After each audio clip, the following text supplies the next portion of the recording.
योगी सरकार के 9 साल पूरे होने पर नव साल नवाचार के कार्यक्रम चल रहे हैं।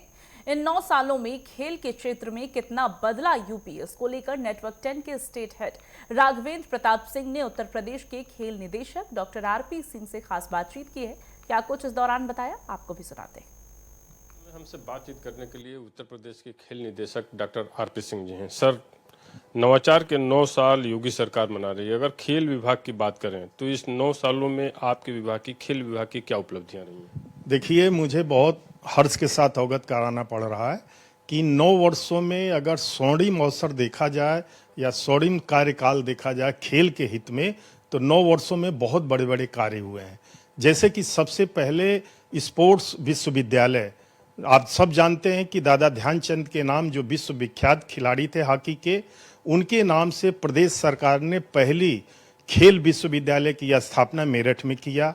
वो सबसे बड़ी उपलब्धि है, क्योंकि जो हमारे स्पोर्ट्स कॉलेज, स्पोर्ट्स हॉस्टल थे, तो स्पोर्ट्स कॉलेज में इंटर तक के बच्चे रहते थे जो राष्ट्रीय स्तर पे, अंतर्राष्ट्रीय जाते थे, लेकिन उसके बाद उनका कोई भविष्य नहीं रहता था। उसको प्रदेश सरकार ने, खासतौर से माननीय मुख्यमंत्री जी ने उसको ध्यान रखा और खेल विश्वविद्यालय की स्थापना करने का निर्णय लिया।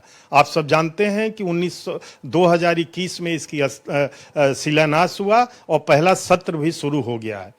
इसके अतिरिक्त सबसे बड़ी बाधा आती थी कि जो हमारे राष्ट्रीय स्तर के जो खिलाड़ी अंतर्राष्ट्रीय स्तर पे जूनियर वर्ग में लेते थे, वो नौकरी के लिए अन्य प्रदेशों में चले जाते थे, अलग संस्थाओं में चले जाते हैं। उसको ध्यान में रखते हुए माननीय मुख्यमंत्री जी ने सीधे राजपत्रित पदों पे नियुक्ति की भी व्यवस्था की। यही नहीं, प्रदेश के समस्त विभागों में 2% कोटा भी कड़ाई से लागू करने के निर्देश दिए। उसी के सापेक्ष आप देख रहे होंगे लगभग 550 लगभग खिलाड़ी भर्ती हो चुके हैं खेल में। और उसके अतिरिक्त आप देखिए कि सीधे डिप्टी एसपी पे, अलग अलग पदों पे, तहसीलदार पे, उप पंचायत अधिकारी पे, ग्राम विकास अधिकारी, अलग अलग पदों पे नियुक्ति हो रही है और सीधे राजपत्रित पद पे नियुक्ति पा रहे हैं। इसके अतिरिक्त जो ओलंपिक में प्रतिभाग कर रहे हैं उनको 10 लाख रुपया, अंतर्राष्ट्रीय स्तर पे जैसे मान लीजिए ओलंपिक में गोल्ड लिए तो उनको 6 करोड़ रुपया, 4 करोड़ रजत पे, कांस्य पे 2 करोड़ रुपया, इसके अतिरिक्त प्रतिभाग पे 10 करोड़ और सीधे राजपत्रित पद पे नियुक्ति। ये तो ओलंपिक का हुआ। एशियन गेम्स, कॉमनवेल्थ गेम्स में 3 करोड़ रुपया सीधे गोल्ड मेडल पे है, 1.5 करोड़ सिल्वर पे, 75 लाख कांस्य पे। इस पे भी जो भी पदक लेता है उसको सीधे राजपत्रित पदों पे नियुक्ति करने की व्यवस्था की गई। ऐसे वर्ल्ड कप, वर्ल्ड चैंपियनशिप में ऐसे ही व्यवस्था की गई है। नेशनल स्तर पे जो हमारे खिलाड़ी पदक प्राप्त कर रहे हैं उनको अलग अलग विभागों में नियोजित किया जा रहा है और कैसे अवार्ड से उनको भी सम्मानित किया जा रहा है। जैसे नेशनल गेम्स में आप गोल्ड लेके आते हैं तो 6 लाख रुपया है, रजत लेते हैं तो 4 है, कांस्य लेते हैं तो 2 है। तो ये तो खिलाड़ियों की नियुक्ति और खेल को बढ़ाने के लिए जो हमारे स्पोर्ट्स कॉलेज, स्पोर्ट्स हॉस्टल की स्कीम चली रही है, वो चली रही है। एक बहुत बड़ी स्कीम लागू हुई। ये आपका, मैं ये कह सकता हूं कि खेल नीति, प्रदेश में भी आज तक कोई खेल नीति नहीं थी, वो भी 2023 में खेल नीति लागू की गई। इसके अतिरिक्त जो हमारे उभरते हुए खिलाड़ी हैं उनको सहायता देने के लिए एकलव्य क्रीड़ा कोष की स्थापना की गई, जिसमें अभी हमारे पास वर्तमान में लगभग 100 करोड़ रुपया है। और खिलाड़ियों को प्रतिवर्ष अगर कोई राष्ट्रीय स्तर पे बेस्ट 6 में, सब जूनियर, जूनियर, सीनियर में भी आता है तो उसको 5 लाख रुपए तक इक्विपमेंट देने की, डाइट मनी की 1 लाख देने की अलग अलग स्कीम चल रही है। तो जो हमारे उभरते हुए खिलाड़ी हैं उनको खेल में कोई परेशानी न हो। एक तो स्पोर्ट्स कॉलेज, स्पोर्ट्स हॉस्टल चल रहा है। जैसे वर्तमान में 3 स्पोर्ट्स कॉलेज हैं, वहाँ पे बच्चे रहना, खाना, पीना, पढ़ाई, कोचिंग सब फ्री है।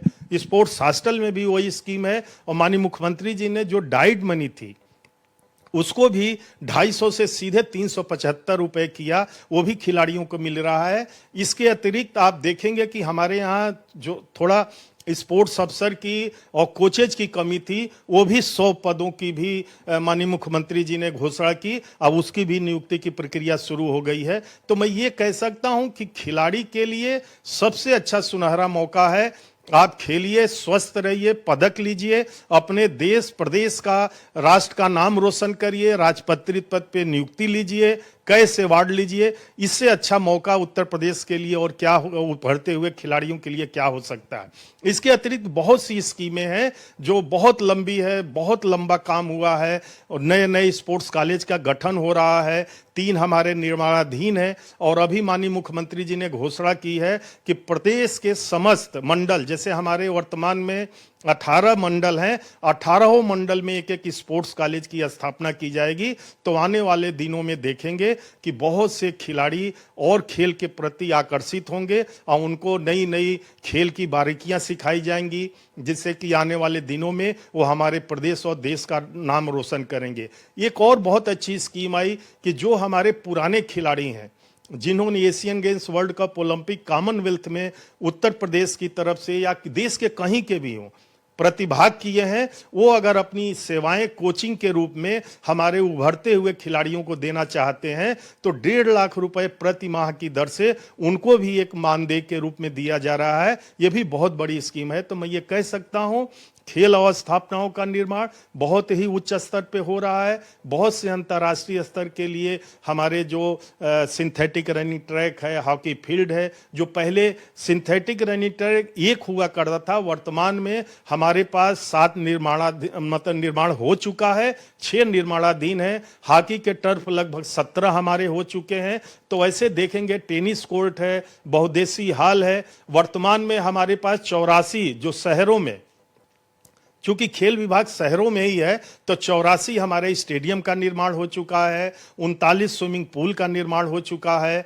उसके अतिरिक्त बहुउद्देशीय हॉल जिसमें बैडमिंटन, अलग अलग खेल होते हैं, वो भी हमारे लगभग 68 उसका भी निर्माण हो चुका है। तो खेलों के प्रति सरकार बहुत जागरूक है। और अभी 9 सालों में 198 करोड़ रुपया, आप सोच सकते हैं लगभग 200 करोड़ रुपया खिलाड़ियों को पुरस्कार के रूप में प्रदेश सरकार दे चुकी है। और अभी आने वाले दिनों में आप देखेंगे, हो सकता है 2-4 दिन में माननीय मुख्यमंत्री जी अभी समय देने वाले हैं, इसमें भी कई हमारे राजपत्रित पदों पे नियुक्ति खिलाड़ियों की होने जा रही है। लक्ष्मण रानी लक्ष्मीबाई जो पुरस्कार होता है वो दिए जाएंगे, और अंतर्राष्ट्रीय स्तर पे जिन्होंने पदक लिया है उनको भी कैसे अवार्ड दिया जाएगा। तो खेल के लिए बहुत अच्छा सुनहरा मौका है।